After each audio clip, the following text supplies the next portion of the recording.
సిద్ధు ఇక్కడ ఇప్పుడు డైలాగులలో చెప్పండి సార్. ఇక్కడ బూతులు కూడా బ్రహ్మాండంగా వాడినట్టున్నారు. బూతులు కూడా బ్రహ్మాండంగా వాడినట్టున్నారు అంటున్నా. అవునండి. ఎందుకని అక్కడ అట్లా ఆ డైలాగ్ అక్కడ చెప్పాలనిపించింది సార్, అందుకే చెప్పాను. సిద్ధు గారు అంటే జనాలు ఎందుకు యాక్సెప్ట్ చేస్తారు అనుకుంటున్నారు అట్లాంటివన్నీ? అండ్ నేను అంత ప్లాన్ ఏం చేయలేదు సార్. అక్కడ హీరో క్యారెక్టర్కి ఆ పాయింట్ ఆఫ్ టైంలో ఎమోషన్కి తను ఇంకా పీక్ క్లైమాక్స్ అది. సో ఆ ఫ్రస్ట్రేషన్లో నుంచి వస్తుందన్నమాట అది. సో అక్కడ ఆ ఎమోషన్కి ఆ క్యారెక్టర్కి కరెక్ట్ అని అనుకుని చేశాం సార్. సెన్సార్ అయిందా తెలియదు సార్, అది విల్ గెట్ దేర్. అంటే సినిమా ఏమైందో తెలియదా హీరోకు? అంటే ఏమైందో కదా, సెన్సార్ అయిందని అడిగి అంటున్నా, మీరు తెలియదు అంటున్నారు కదా. సెన్సార్ అయిందో లేదో తెలియదు అన్నానండి. హీరోకి తెలియకుండా సెన్సార్ ఎట్లా ఉంటుంది అంటే తెలుస్తుంది కదా హీరోకు. ఓకే సార్, సెన్సార్ అయిందో లేదో చెప్పేద్దాం అన్న. ఆ సెన్సార్కి నేను వెళ్ళను కదండి ఆఫీస్కి. కూల్. డ్యూటీ ఎవరిదైనా తెలుస్తుంది కదా అంటున్నా మీరు, అందుకని. సారీ సార్, తెలుసుకోండి. Okay, Siddhu garu Bhaskar garu, ya here sir. Sir here sir, myself Hema Malini sir. Trailer చాలా బాగుంది. అయితే లైక్ ఆరెంజ్లో చీమా ఏనుగులు జోకుల దగ్గర నుంచి సిద్ధు గారితో ఇప్పుడు జాక్లో ఒక మంచి ఇంట్రెస్టింగ్ క్యాచీ లైన్స్తో మేము చూసాం.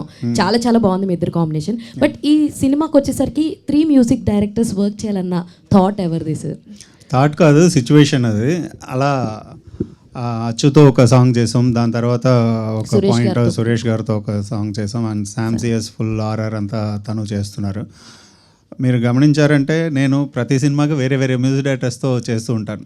నాకు మ్యూజిక్ ఇష్టం, అందరితో చేయాలన్నది ఒకటి ఉంటుంది. ఈసారి ఏంటంటే ఒకేసారి 2-3 కలిసి చేయాల్సిన ఒక ఛాన్స్ దొరికింది. సో హ్యాపీగా ఎండ్ ఆఫ్ ద డే ఏంటంటే ఆ ప్రాసెస్ ఎంజాయ్ చేస్తామా అన్నదే చూస్తాం. సో నాకేంటంటే చూసారు కదా, ఎవ్రీ ఫిలిం వేరే మ్యూజిక్ డైరెక్టర్స్ ఉంటారు. ఎందుకంటే వాళ్ళ స్టైల్ ఇంకొకరు స్టైల్ అలా వర్క్ చేయాలని ఉంటుంది. సో ఇందులో బట్ ఎవ్రీథింగ్ వర్క్ వెల్ అని చెప్పి ట్రైలర్ చూడంగానే అయితే మాకు అర్థమైంది. All the very best. And Siddhu గారు, సో హియర్ హాయ్. యాక్చువల్లీ మీరు అంతకుముందు చేసిన టిల్లు తోటి జనాల్లో ఆ క్యారెక్టరైజేషన్ ఎంత వద్దనుకున్నా గుర్తుండిపోయింది. సో జాక్ ట్రైలర్ చూసిన తర్వాత ఈ ఇంపాక్ట్ కాదు, కొంచెం వేరియేషన్ అయితే మనోడు చూపించాడు అన్న ఫీలింగ్ అయితే మాకు అనిపించింది. సో ట్రైలర్లో చూసినంత లైక్ ఆ జీల్ ఏదైతే ఉందో అది త్రూ అవుట్ సినిమా మీ క్యారెక్టరైజేషన్ అలాగే ఉంటుందా? లైక్ ఆడియన్స్ టిల్లుని మర్చిపోతారా?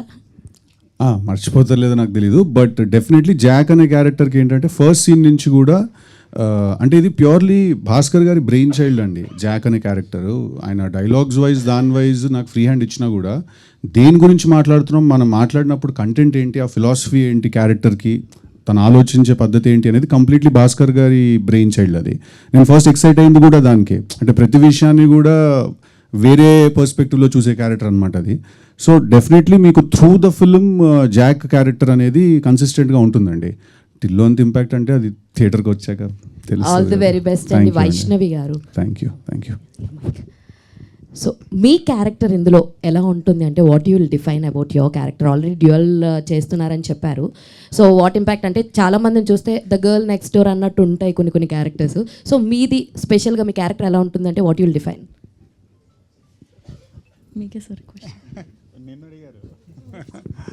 సో తనకి ఒక స్ట్రాంగ్ మోటివ్స్ ఉన్నాయి. సో తను ఒక స్ట్రాంగ్ పర్పస్ కోసం ఉంటుంది. సో ఫీమేల్ క్యారెక్టర్స్ రాసేటప్పుడు కూడా నేను ఏంటంటే ఒక స్ట్రాంగ్ మోటివ్స్ ఉన్న క్యారెక్టర్స్ రాస్తాను. అట్లా తనకు కూడా ఏంటంటే తనకు భయం ఏంటంటే కథ గురించి చెప్పేస్తానేమో అని చెప్పి అది భయపడుతుంది, అంతేగాని. So very good character, strong character. She did a fantastic job. Vaishnavi garu, what made you choose this character? ఈ 2 క్యారెక్టర్స్లో మీకు బాగా నచ్చిన క్యారెక్టర్ ఏంటి? కాదు, మొన్నే 2 క్యారెక్టర్ని చెప్పింది, కానీ అందులో ఒక చిన్న ఇది ఉంది, అది థియేటర్లో చూడండి. అందుకే మీరే చెప్పండి అని చెప్తుంది. ఓకే, యాక్చువల్లీ ముస్లిం క్యారెక్టర్లో చాలా మంచిగా కనిపిస్తున్నారు, పర్ఫెక్ట్గా సింక్ అయింది అనిపించింది. అండ్ స్టార్ బాయ్ సిద్ధుతో ఆ ఎనర్జీని మ్యాచ్ చేయడానికి మీరు ఎంతవరకు కష్టపడ్డారు? ఎంతవరకు కష్టపడ్డానో చెప్పలేను, కానీ కష్టమైతే పడ్డాను టు మ్యాచ్ హిస్ ఎనర్జీ.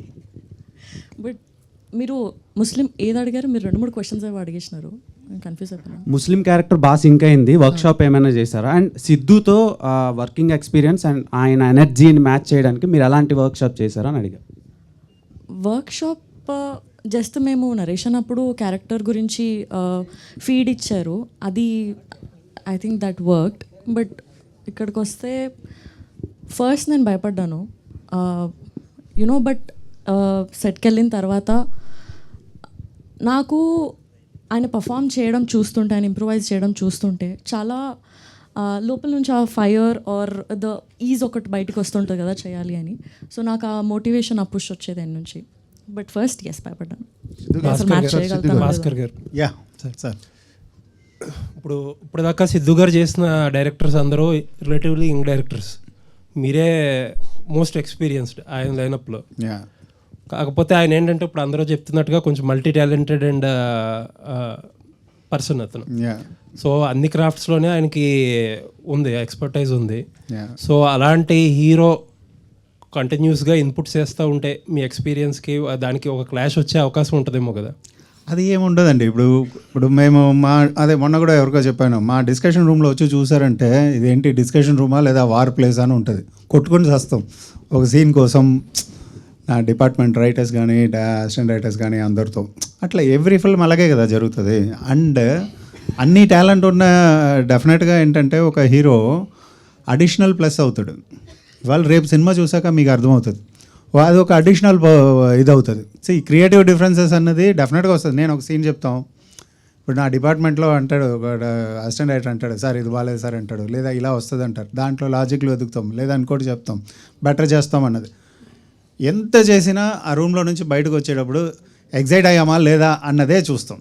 దాని తర్వాత రేపు భలే చేసాం కదా అన్నదే ఒకరికొకరు మాట్లాడుకుంటాం.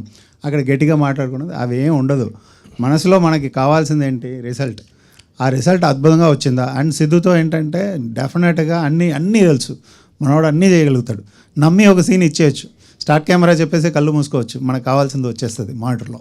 సో మీరు చెప్పినట్టు కొట్టుకోవడం లేకపోతే క్రియేటివ్ డిఫరెన్సెస్ లాంటివి మీరు లేకుండా ఆయన ఏదన్నా షూట్ చేయడం లేకపోతే ఆయన షూట్ చేసింది నాకు వద్దండం అలాంటివి అసలు ఇది ఒక article sir.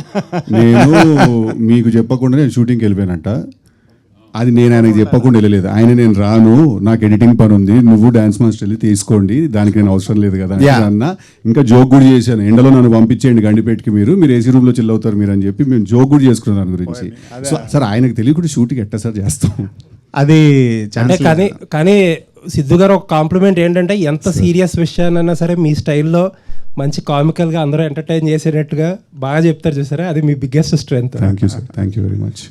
Siddhu garu sir, మీ డీజే టిల్లు కానీ టిల్లు స్క్వేర్ కానీ ఆ రెండు సినిమాలకు మీ క్యారెక్టరైజేషన్ యూఎస్పీ డెఫినెట్గా ఈ సినిమాలో కూడా మీ క్యారెక్టరైజేషన్ చాలా బాగుంది. కానీ దానికి మించిన ఒక కథ ఉందని కూడా తెలుస్తుంది దీంట్లో.